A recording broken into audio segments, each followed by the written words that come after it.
This is how spirit speaks. And you can feel there's a message. You can feel there's something in the air trying to get through.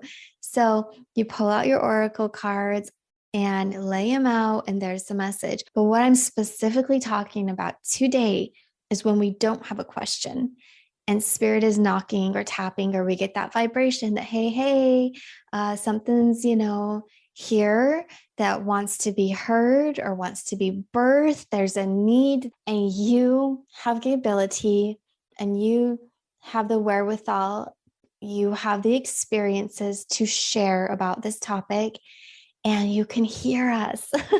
Like, that's the thing, you can hear us.